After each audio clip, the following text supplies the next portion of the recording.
I knew he was cheating, and the first thing I did was turn on the washing machine.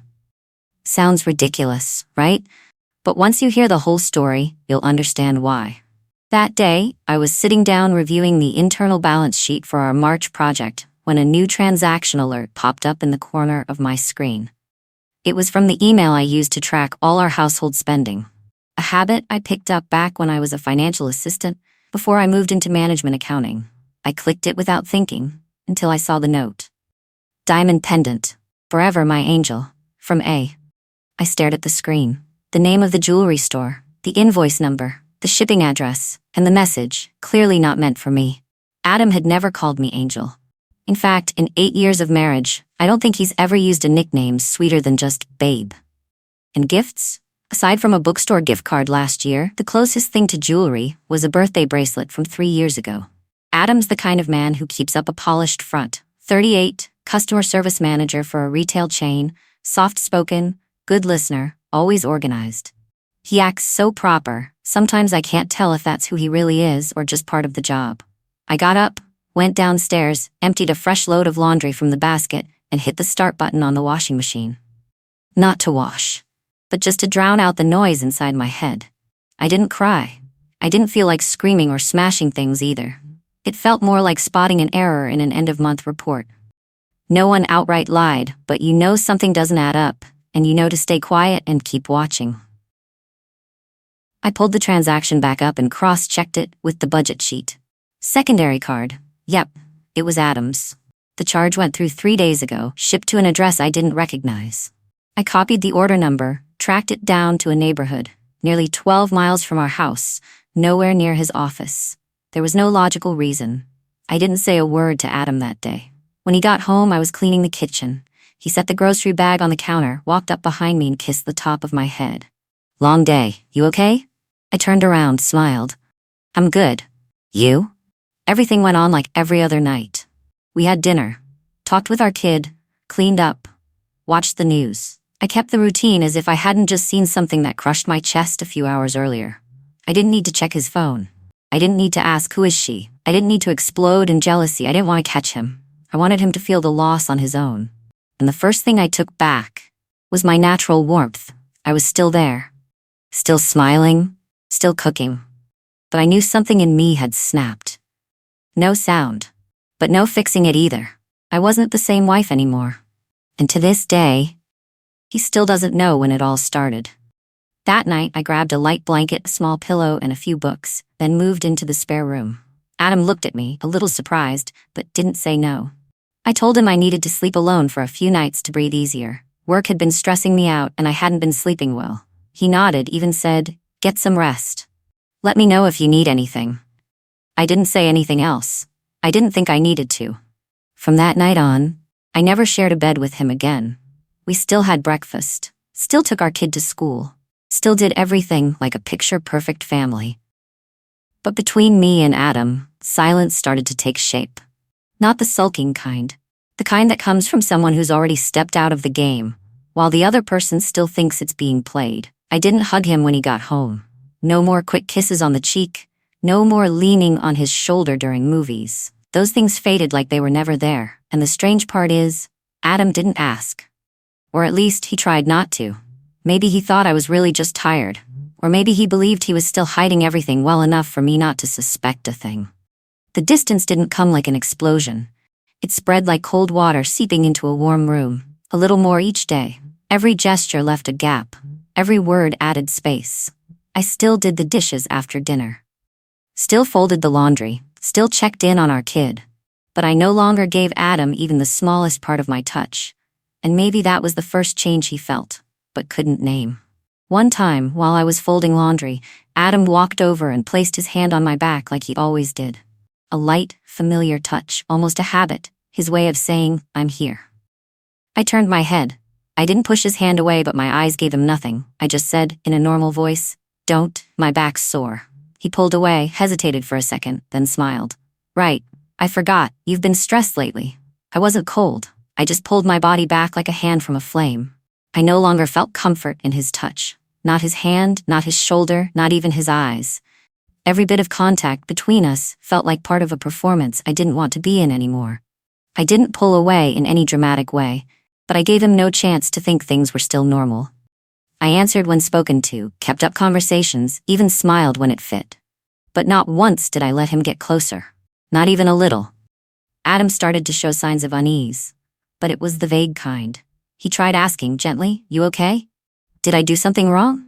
Feels like you've been different lately." I always had a response ready, "Just tired. Work's been draining." Then I'd shift the topic quickly enough to avoid going any deeper. The irony is, I stayed. I didn't leave. I didn't cry. I didn't ask anything from him. And that made Adam believe everything would eventually go back to normal. He kept trying to touch me like before. And I just quietly stepped back. What he didn't see was that step back was permanent. I don't know the exact moment I stopped waiting for him to notice what was happening. It was just one morning, standing in front of the mirror, when I realized I'd stopped looking for signs he still loved me. And started asking myself if I still wanted to be me. I still went to work like usual, still dropped our kid off at school, still talked just enough to keep the rhythm of family life going. But inside, I began adjusting to a different rhythm, one that no longer centered around his emotions. I picked up a part-time evening job. Nothing major, just a few nights a week. An old friend connected me with it. No one knew. Not even Adam. I told him there was an internal training at work and I needed to join to sharpen my skills. He bought it right away. Or at least didn't ask questions. If it didn't threaten his comfort zone, he didn't care. I used that time to legally carve out space for myself. A different place. A different rhythm. A different version of me. I also started reconnecting with a few old friends. People who knew me before I became someone's wife. No big reunions. No loud hangouts, just simple conversations at the park, the library, or a quick chat in the car before picking up the kids. But it was enough to remind me I still existed as my own person. I changed my haircut, didn't ask for his opinion, didn't test his reaction. I just wanted something clean, lighter, different. I started dressing differently, not sexier, not more modest, just more me. A Rachel who didn't need to be agreeable to be loved. Adam started looking at me more closely. He could tell I was changing, but didn't know where to start. One evening, I came home later than usual. As I stepped into the kitchen, he looked at me for a long moment and asked, "When did you change your hair?" I shrugged. 2 days ago. "Looks good. Different, but nice." I just smiled. Not to make him feel better, I smiled because that comment came too late. He was losing me, a little more every day. But he still thought flowers could fix it. That week, he actually did bring flowers, a bunch of red tulips. The one flower I've never liked, and he knew that. But he brought them home anyway, wearing a bright smile, saying, "I thought you could use something cheerful." I placed the flowers in a vase without saying a word. Not because I was cold, but because I no longer felt the need to fix his effort. The way he loved me was like watering a dead plant. Clean water, regular care, but far too late. I didn't feel angry anymore. And that's the scarier part, because anger means you still want to fix it, still want to save it. But now, I didn't want anything. I didn't blame him for the betrayal. I didn't need an apology. The only thing I held on to was my boundaries. One weekday dinner, with the sound of the kids chewing and the radio playing in the background, Adam suddenly set his chopsticks down, looked at me and asked, "You've been so distant lately. Is something going on?" I looked him straight in the eye. No hesitation, no evasion. Maybe I just grew up. He looked at me a little longer than usual, like he was trying to read between the lines. But he didn't say anything else. And I didn't explain. Growing up means you stop needing people to understand you. I had forgiven him, but I didn't trust him. And I no longer wanted to belong to a place where trust had been shattered and patched back together with silence. Of all the things I did after finding out he cheated, the one I'm most certain was right, was not trying to fix it. I let the distance stretch on its own, like a tired rubber band, not tied, not tugged, just released, and it came apart by itself. I never said I was leaving. I never promised I'd stay. But day by day, action by action, tiny decision by tiny decision, I was clearing a path for myself, without needing anyone to see it, without needing approval, without needing to explain. I don't know if what I was doing was calm or cruel. All I know is if I had screamed, cried, thrown things, maybe he would have understood more. But I chose silence. I chose to change myself instead of confronting him. What do you think? Is the way I pulled back, the way I removed myself from every touch point, strong or too much? If you were me, would you have done something different? Be honest. I want to hear your take. Write down in the comments. Even though I never said a word, the silence in the house started to take shape. It wasn't just regular quiet anymore. It was thick, like fog between two people, standing face to face, but unable to see each other. Adam felt it. I could see it in his eyes when I walked into the room, in the way he'd turn toward me like he wanted to say something, then stop himself. I still acted politely. Still asked what he wanted for dinner. Still reminded him to take a jacket when it got cold. But I didn't hand him the jacket. Didn't stand close to button it for him like I used to. The little gestures that once tied us together, I started cutting them away, one by one, like old threads unraveling. He started trying harder. Strangely, not with apologies or explanations, but with awkward gestures, a hug from behind while I was folding blankets, an invitation to watch a movie, a cup of tea placed on my desk with a half-hearted smile. I answered with short, calm words, light in tone, heavy in meaning, sharp enough to cut his attempts. I need to rest tonight. Don't push me. Can you just let me be for a while? I didn't raise my voice. I didn't get angry. I kept my tone steady, but stripped away all softness. And that shook Adam more than any argument we'd ever had. One time he asked, "You're avoiding me, aren't you?" I answered, "I just need my own space. Don't overthink it." Another time, while we were sitting in the living room, each on opposite sides, he said, "We still love each other, right?" I didn't turn to look at him, just answered after a few seconds of silence. If this is what love looks like, then I'd rather not have it. The air after that felt thick, like it might explode. But nothing happened. He stood up, walked into the bedroom, and left me there alone with the desk lamp and a still warm cup of water. I knew what I said hurt him. But I also knew it wasn't meant to hurt. It was the truth. A truth I no longer felt the need to hide just to keep up some fake version of peace. I didn't fight, didn't demand a divorce, didn't walk out. I didn't do anything that could be labeled as overreacting. I just stopped, gently, quietly, but clear enough that he could no longer reach me. One time while I was reading in the living room, Adam came over and sat next to me in silence. He reached out, trying to place his hand on mine. I pulled my hand back, not fast enough to make it awkward, just smooth enough to feel natural, like I was simply turning a page. He stood up a few minutes later and went upstairs. I didn't stop him. I didn't need to. And honestly, I no longer wanted anyone, especially the one who broke it, stepping back into my space. I never imagined I'd become this kind of woman, one who doesn't argue, doesn't try to win, doesn't even confront. But now I understand. Sometimes the clearest response is no response, silent but firm, distant but just polite enough to leave them stumbling without knowing exactly why. Adam is still trying to find something between us. But what he doesn't realize is every effort he makes now is like trying to hold shut a door that's already closed. Not locked. Just no longer needed.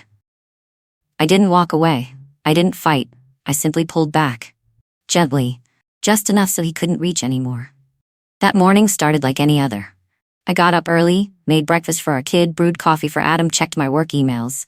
Everything moved so normally, I almost forgot I'd already made the decision to leave. There was no big moment, no final straw, no cruel words exchanged, just the quiet certainty that everything I needed to understand, I had understood a long time ago. And I had waited long enough to know. I didn't need to wait anymore. I folded each piece of clothing carefully and packed it into the suitcase.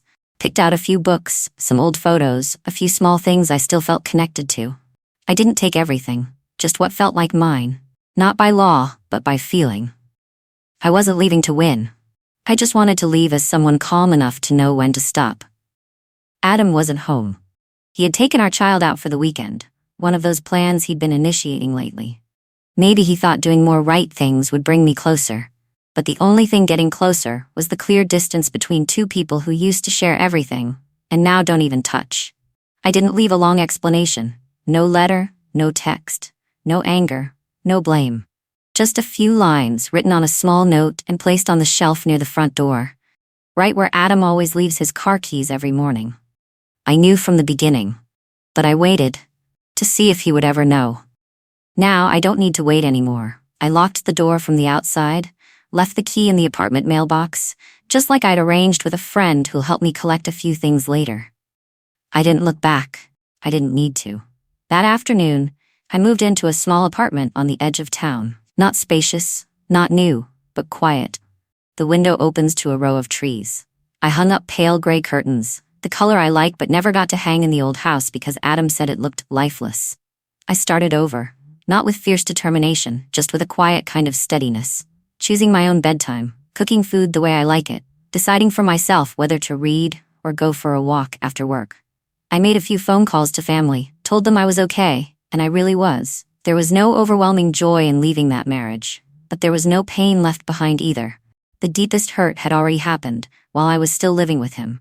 And that pain, I walked through in silence. He cheated, I stayed. But from that moment on, I never touched him again. And to this day, he still doesn't know why. But I do. I was touching myself again, reaching back to who I am. I didn't leave to be pitied. I didn't leave for revenge. I left to come back to myself. Not someone's wife. Not the person trying to keep a fading relationship alive. Not the one living in a house that looked full but felt empty. I did love Adam, that's true, but I no longer loved the man he became.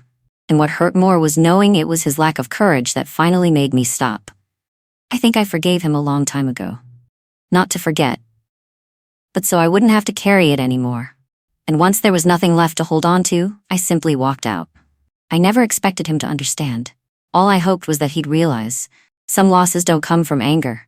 They come from silence that stretches so long, there's nothing left to say. I chose silence, and slowly stepped out of my own marriage. What do you think? Was I wrong for not telling him why? Was it cruel to let the silence speak for me? If you were in my shoes, would you say it out loud, or would you walk away quietly like I did? Tell me what you think. I truly want to know, because I wonder if others would have chosen the same. Thank you for listening all the way through. And if this story moved you, hit that subscribe button. We're grateful for every bit of your support.